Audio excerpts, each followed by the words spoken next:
내 계명은 곧 내가 너희를 사랑한 것 같이 너희도 서로 사랑하라 하는 이것이니라. 사람이 친구를 위하여 자기 목숨을 버리면 이보다 더 큰 사랑이 없나니 너희는 내가 명하는 대로 행하면 곧 나의 친구라. 이제부터는 너희를 종이라 하지 아니하리니 종은 주인이 하는 것을 알지 못함이라. 너희를 친구라 하였노니 내가 내 아버지께 들은 것을 다 너희에게 알게 하였습니다. 너희가 나를 택한 것이 아니요 내가 너희를 택하여 세웠나니 이는 너희로 가서 열매를 맺게 하고 또 너희 열매가 항상 있게 하여 내 이름으로 아버지께 무엇을 구하든지 다 받게 하려 함이라. 내가 이것을 너희에게 명함은 너희로 서로 사랑하게 하려 함이라. 아멘. 지난 한 주를 노래로 표현해본다면 어떤 노래가 될까요? 성경에 보면 수많은 노래들이 나오고 우리 일상 속에도 수많은 노래들이 들려지고 있습니다. 지난 한 주를 노래로 표현해본다면 애가라고 부를 수 있을 것 같습니다. 기뻐서 또 때로는 행복해서 슬퍼서 외로워서 우울해서 또 이별을 해서 수많은 경우에 사람들은 다양한 이유를 가지고 노래를 짓기도 하고 부르기도 하고 있습니다. 지난주 우리 장로님 기도하셨던 것처럼 슬픈 사건, 참담한 일들이 벌어졌습니다. 그래서 지난 한 주는 애가라고 말할 수 있습니다. 이태원에서 300명이 넘는 젊은 사람들이 죽거나 다치게 되었습니다. 참으로 안타깝습니다. 꽃도 피워보지 못하고 그대로 시들어버린 그들의 삶이, 그들의 그 영혼이 애통하고 애통하는 따름입니다. 그 대부분이 젊은 청년들이라고 하는 것이 더욱더 우리 마음을 아프게 하는 것 같습니다. 그래서 정부에서도 지난 한 주를 국가 애도 기간이라고 불렀습니다. 그게 맞는 건지는 잘 모르겠습니다. 어쨌건 함께 슬퍼하고 그 마음을 나누고자 하는 전부의 마음은 알겠지만 그 짧은 시간이 어찌 그들의 그 마음을 우리가 다 어루만지고 위로할 수 있겠습니까? 그리고 그 가족들이 당한 슬픔이 어찌 다 사라지고 그들이 입은 상처가 어찌 사라질 수 있겠습니까? 그럴 수 없다고 생각합니다. 그저 사망한 사람들의 유족들과 그 마음이 위로받기를 소망하고 그들과 함께 마음을 나눌 뿐입니다. 서울뿐만 아니고 여러 곳에 분향소를 설치하고 함께 아픔을 나누는 한 주가 지난 주였던 것 같습니다. 저도 군에 간 아들에게 편지를 쓰는데요. 아마 군에서도 그런 애도 기간이었던 것 같습니다. 지난 한 주 동안 썼던 편지가 전달이 안 되더라고요. 아마 그 마음이었던 것 같아요. 저희 교단도 이 참사의 아픔을 나눈 기도회를 지난 금요일에 가졌습니다. 그리고 오늘은 그 중에서 우리도 그 아픔을 함께하고 어떻게 하면 이 시대의 그 아픔을 우리가 함께 나눌 수 있는지, 또 우리는 어떤 삶을 살아야 하는지 요한복음의 말씀을 중심으로 형제 사랑, 요한의 사랑 노래를 통해서 함께 묵상하며 나아가기를 소원합니다. 오늘 본문은 요한의 사랑 노래라고도 불리고요. 그리고 예수님의 고별 설교라고도 불립니다. 예수님께서는 제자들의 발을 씻기시면서 새 계명을 준다고 말씀하십니다. 오늘 12절 말씀이 바로 그 말씀인데 이렇게 말합니다. 내가 너희를 사랑한 것 같이 너희도 서로 사랑하라. 따라해볼까요? 내가 너희를 사랑한 것 같이 너희도 서로 사랑하라. 너희도 서로 사랑하라. 이게 주님이 제자들에게 주신 새로운 계명이라고 말씀하십니다. 그런데 성경에는 수많은 말씀들이 있죠. 사랑하라는 계속된 말씀들이 있습니다. 사랑하라는 말씀이 없었던 것이 아닌데 주님은 서로 사랑하라고 말씀합니다. 예수님께서 우리에게 주신 가장 중요한 계명, 그것은 사랑이라고 할 수 있겠죠. 이것은 예수님의 복음의 전체를 통틀어서 가장 중요한 핵심 단어라고 해도 다르지 않을 것입니다. 요한복음 13장 34절에서도 새 계명을 너희에게 주노니 서로 사랑하라. 내가 너희를 사랑한 것 같이 너희도 사랑하라고 말하고 있습니다. 예수님의 사랑은 그렇다면 어떤 사랑을 말하는 것입니까? 13절을 들여다보면 오늘 그 사랑은 타자를 향한 사랑입니다. 그런데 그 타자는 누구냐? 멀리 있는 사람을 말하는 것이 아니고 함께 믿음의 여정을 걷고 있는 바로 옆에 있는 그 사람들을 말합니다. 여러분, 지금 예수님이 떠나게 되면 이들이 고난을 받을 것은 분명하고요. 그 고난을 견딜 수 있는 방법이 사랑하는 것이라고 말하고 있는 거예요. 예수님께서 제자들에게 말씀하신 새 계명, 사랑이라고 말합니다.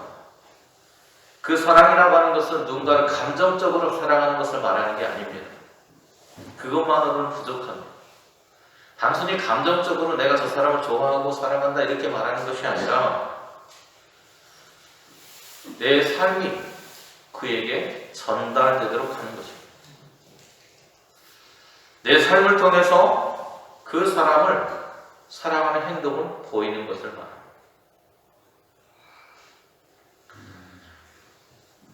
바리새인들과 같이 자신을 드러내고 종교가로서의 사랑을 말하는 것이 아니라 요한일서 3장 16절에서 말하고 있는 것처럼 이런 사랑을 말합니다. 요한일서 3장 16절입니다. 그가 우리를 위하여 목숨을 버리셨으니 우리가 이로써 사랑을 알고 우리도 형제를 위하여 목숨을 버리는 것이 마땅하니라. 우리는 누구의 사랑을 바라보고 있습니까? 예수님의 사랑을 바라보고 있습니다. 오늘 요한은 예수님의 사랑을 바라보고 있습니다. 주님께서 나를 목숨을 다해서 사랑해 주신 것처럼 오늘 우리도 믿음의 형제들을 위해서 목숨을 다할 때까지 사랑해야 한다는 것입니다. 온 생명을 던진 사랑입니다. 로마서에서 바울도 비슷한 표현을 하는데요. 로마서 5장 8절입니다. 우리가 아직 죄인 되었을 때 그리스도께서 우리를 위하여 죽으심으로 하나님께서 우리에게 대한 자기의 사랑을 확증하셨느니라. 요한이나 바울이나 그들이 바라보고 있는 것은 하나님의 사랑이요 예수님의 사랑입니다. 우리가 받은 사랑이 어떤 사랑인가를 이야기하는 것입니다. 단순히 감정적인 사랑을 받은 것이 아니라 온 생명을 내어주신 총체적인 사랑을 말하고 있습니다. 예수님께서는 예수님이 우리를 사랑하신 것처럼 우리도 그렇게 살아야 된다 말씀하십니다. 사랑은 이성적인 알미나 감정이 아니라 행함이라고 말씀하고 있는 겁니다. 너희도 그렇게 하라는 것입니다. 예수님은 우리를 친구라고 부르시면서 우리를 위해서 기꺼이 자신의 생명을 주셨습니다. 우리가 의롭기 때문이 아닙니다. 우리가 죄인이 아니어서가 아닙니다.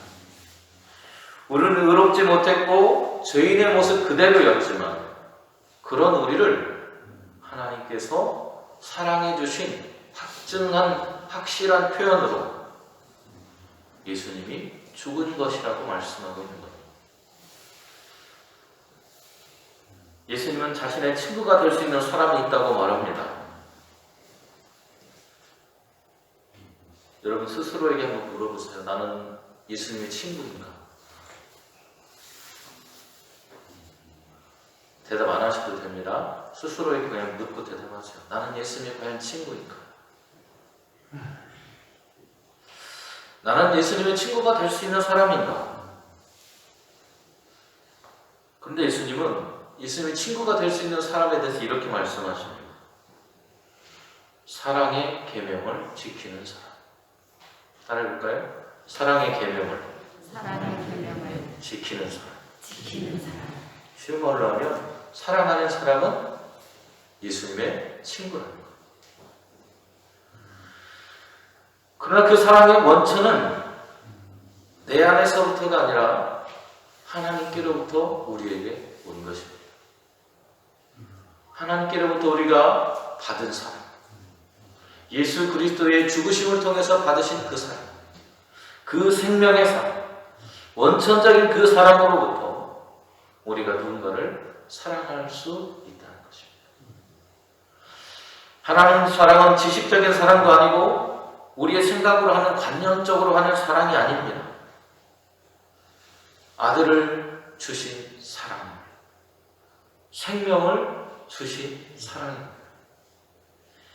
육신을 내버리고 모든 보좌를 버리신 하나님의 사랑입니다.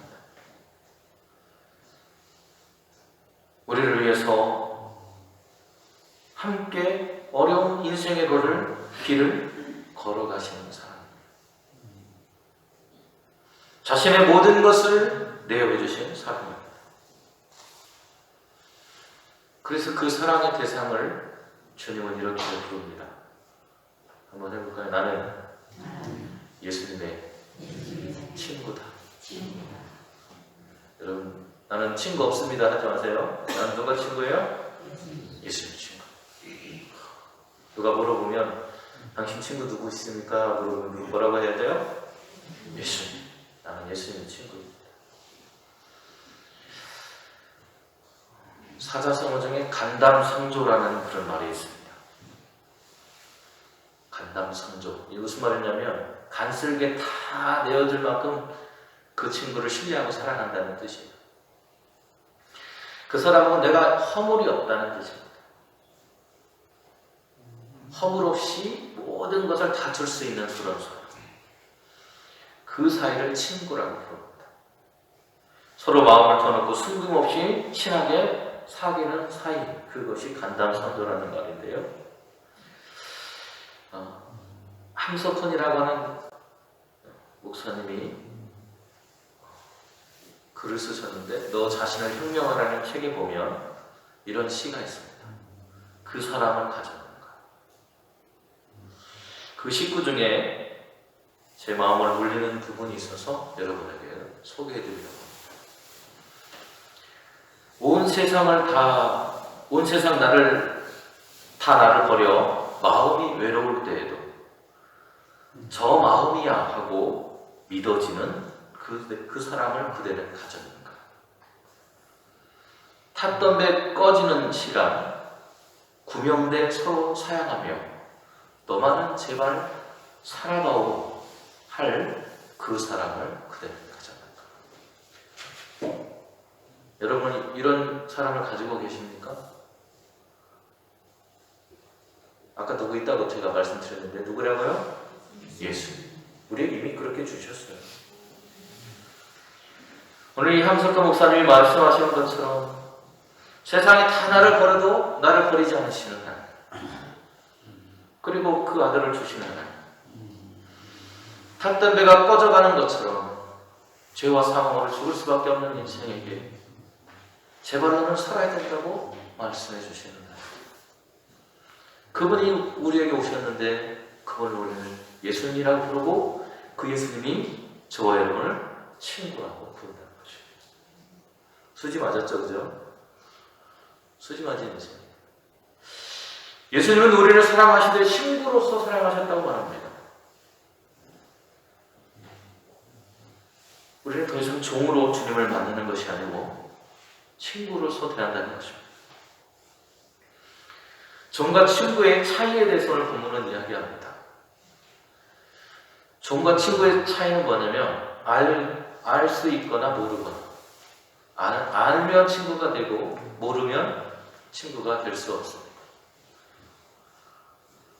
주인이 시키는 대로 그대로만 하는 사람, 그것이 무엇인지, 내가 하는 것이 무엇인지 알지 못하고 주인이 시키면 그냥 그대로 하는 사람, 이런 사람을 뭐라고 불러요? 종이라고 불러요. 그들은 주인의 협력자가 아니라 도구예요, 도구. 헬라 시대의 법에 따르면 노예는 살아있는 도구라고 표현되어 있습니다. 종이라는 말이죠. 종은 살아있는 도구라는 거예요. 그러나 친구는 다릅니다. 친구는 내가 뭘 할지 알려줍니다. 그 차이가 있습니다. 우리는 예수님의 동역자로 하나님의 나라를 이 땅에 선포하고 이 땅에 하나님의 나라를 이루기 위해서 부름받은 사람들입니다. 제가 지금 수요 기도회 때 계속 이 말씀 두 번 말씀드렸죠, 그죠? 지난주하고 지난주하고 두 번 말씀드렸습니다. 우리는 하나님의 부름받은 사람이라고. 그래서 하나님께서 우리에게 하나님의 나라를 이룰 것을 알려주시고 그 나라가 어떤 나라인지 말씀해 주신다는 거예요. 예수님은 제자들에게 나는 이렇게 죽을 거야 라고 말씀하십니다. 그리고 하나님의 나라는 이렇게 들어가는 것이라고도 말씀하십니다. 그리고 우리가 어떤 존재인지에 대해서도 이야기하십니다. 자신은 죽을 것이고 하지만 다시 부활의 생명을 가지고 다시 일어서실 것이라고 말씀하십니다.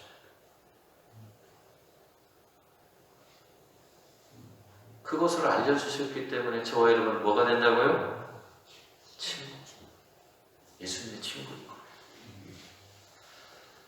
친구로서 우리는 예수님이 죽음이 단순한 것이 아니라 온 세상을 구원하시기 위한 하나님의 크신 사랑이고 놀라운 계획이었다는 걸 알고 있다는 겁니다. 사무엘하 1장에서 다윗은 그 장인이었던 다윗과 그의 형과 같았던 요나단의 죽음을 애도하고 슬퍼하는 노래를 부릅니다. 요나단은 어떤 사람이냐면 사울의 아들입니다. 왕의 아들이기 때문에 왕의 아들은 뭐가 돼요? 왕이 되는 겁니다. 그냥 자기가 욕심부리면 왕이 될 수 있는 거예요. 아무도 그 길을 막을 수 없습니다. 그런데 이 요나단이 보니까 자기보다 더 왕이 될 사람이 보였습니다. 그런데 아버지가 그를 죽이려고 했어요. 그 사람은 누구냐면 자기 여동생의 남편인 다윗이었습니다. 아버지가 다윗이 점점 세력이 커지고 사람들에게 칭송받는 것을 보더니 죽이려고 합니다. 그때 그를 보호해줬습니다. 그리고 아버지와 함께 자신이 죽음으로 인해서 다윗이 열어갈 새 시대의 길을 열어준 사람이기도 합니다. 그런데 그 죽음에 대해서 사울왕과 요나단이라고 하는 형과 같은 존재, 그가 죽음으로 인해서 다윗은 정말 처절하게 애통해야 합니다. 형제와 같은 사람, 같이 사랑하며 살았던 그 사람들이 죽음을 애통해야 하고 아파해 줄 수 있어야 합니다. 오늘 이태원 천사는 바로 그런 마음이에요. 다윗은 그의 죽음을 애통하며 노래를 부르는데 이렇게 부릅니다. 내 형 요나단이여, 내가 그대를 애통하면 그대는 심히 아름다움이라. 그대가 나를 사랑함이 기하여 여인의 사랑보다 남녀간의 사랑의 애틋함보다 그가 나를 위해서 보여줬던 생명을 다해서 자기의 생명을 다해서 자신을 보호해주고 사랑해줬던 그 마음을 다윗은 그렇게 표현하고 있는 겁니다. 누군가의 죽음, 누군가의 그 생명이 사라져가는 그 순간을 자신이 왕권을 찬탈했다고 자신이 이제는 왕이 될 것이라고 하는 기쁨을 표현하기보다는 슬퍼하고 아파하고 괴로워하는 그 마음으로 사랑을 표현하는 다윗의 그 마음. 함석헌 목사님의 말처럼 죽어가면서도 너만은 제발 살아달라고 말해줄 수 있는 그런 마음, 그것이 진정한 사랑입니다. 그 사랑을 보여준 요나단의 죽음에 대해서 진심으로 애통해하는 다윗의 마음. 오늘 예수님은 친구가 될 수 있는 사람은 어떤 사람인지 우리에게 말씀해주고 있습니다. 예수님이 명한 대로 사는 사람이라고 말합니다. 어떤 것을 깨달았을 뿐만 아니라 그것을 행한 사람, 예수님이 보여주신 그 사랑의 길을 따라서 그도 사랑하며 살아가는 그 사람이면 누군가를 사랑할 수 있다면 그는 예수님의 친구라고 말합니다. 너희는 내가 명하는 대로 행하면 곧 나의 친구. 내가 너희에게 보였던 그 사랑대로 너희도 사랑한다면 나의 친구라. 예수님이 명하신 사랑이 뭡니까? 서로 사랑하는 건데 어떻게 사랑하는 거예요? 친구를 위해서 죽을 수 있을 만큼 사랑하는 거예요. 사랑을 행하면 그가 바로 예수님의 친구라고 말씀하십니다. 예수님께서 우리에게 말씀으로 주신 것을 행하는 사람. 예수님은 우리에게 하나님께로부터 들은 것에 대해서 이야기하신다고 말씀하십니다. 우리를 구원하시기 위한 하나님의 계획, 그 사랑, 그리고 우리가 살아가야 될 길에 대해서 말씀하셨습니다. 예수님은 우리에게 들은 그 말씀을 전하셨고 예수님과 제자들은 서로 마음에 감추는 것 없이 서로의 마음을 통하는 사이, 친구가 될 수 있었습니다. 주님은 오늘도 우리에게 주님의 말씀대로 서로 사랑하면 주님의 친구라고 부르신다고 했습니다. 그것이 박해가 있던 그 시대를 이길 수 있었던 힘의 원천이었습니다. 초대교회 성도들이 그 어려운 생명을 내놓고 주님을 믿을 수 있었던 이유가 바로 이 사랑 때문이었습니다. 예수님은 우리를 친구로 선택하셨습니다. 그리고 우리를 세상으로 오늘도 파송하고 계십니다. 그러면서 말씀하시기를 너희도 열매를 맺어야 된다고 말씀하십니다.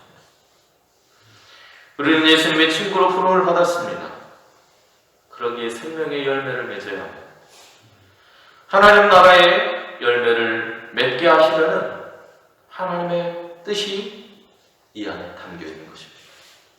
또한 이 열매가 잠시 있다가 떨어지는 것이 아니라 영원히 함께하게 하시려고 우리를 부르셨다 말씀합니다. 위에서도 말씀드렸던 것처럼 종이 아닌 친구로, 동역자로 우리를 부르셨습니다. 우리는 사랑을 하도록 선택받았고 사랑을 할 때 열매 맺는 인생을 살아갈 수 있습니다. 제자들에게 서로 사랑하라고 말씀하셨습니다. 제자들이 앞으로 살아갈, 주님 없이 살아갈 그 시간들이 얼마나 고통스러울지 아셨기 때문입니다.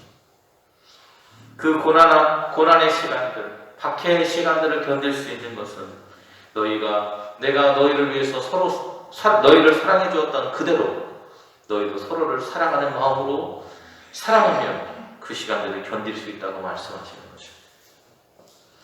요한일서 1장 6절에서도 이렇게 요한은 말합니다. 또 사랑은 이것이니 우리가 그 계명을 따라 행하는 것이요 계명은 이것이니 너희가 처음부터 들은 바와 같이 그 가운데서 행하라 하시니라. 어디에서 행하라는 거예요? 서로 사랑하라는 그 말씀 속에서, 사랑 속에서 우리가 살아가야 된다는 것입니다. 하나님께 받은 계명, 서로 사랑하라는 그 말씀대로 우리가 살아가야 된다고 말하고 있습니다. 우리는 참으로 슬픔을 감당해야 하는 현실 앞에 서 있습니다. 그 슬픔의 현실을 넘어설 수 있는 것은 무엇일까요? 주님은 오늘도 우리에게 사랑이라고 말씀하고 있습니다. 단순한 이웃사랑이 아니라 목숨을 버리기까지 온 삶을 다해서 사랑해줄 수 있는 서로를 향한 마음이 우리 안에 있어야 된다고 합니다. 그것이 교회라고 말씀하고 있습니다. 하나님을 사랑하며 그 뜻을 행하고 어떤 고난도 이기고 끝까지 믿음을 지킬 수 있는 승리의 노래를 부를 수 있는 우리의 삶의 원동력, 그것이 사랑이라고 말하고 있습니다. 요한계시록에 보면요, 그 이마에는 어린 양의 이름과 아버지의 이름이 쓰여 있는 사람들, 불 섞인 유리바다를 건넌 후에 그 바닷가에 서서 모세가 미리암과 함께 불렀던 홍해를 건너는 노래를 부르고 십자가에 죽으시고 부활하신 어린 양을 향한 노래를 계시록 15장에서 부르고 있습니다. 승리와 영광의 노래를 부르는 그들의 마음 역시도 사랑의 끝에 나타난 현상입니다. 예수님의 온 생명을 다한 사랑을 받고 친구로 선택받고 부름받은 교회로서의 용산교회가 될 수 있기를 소원합니다.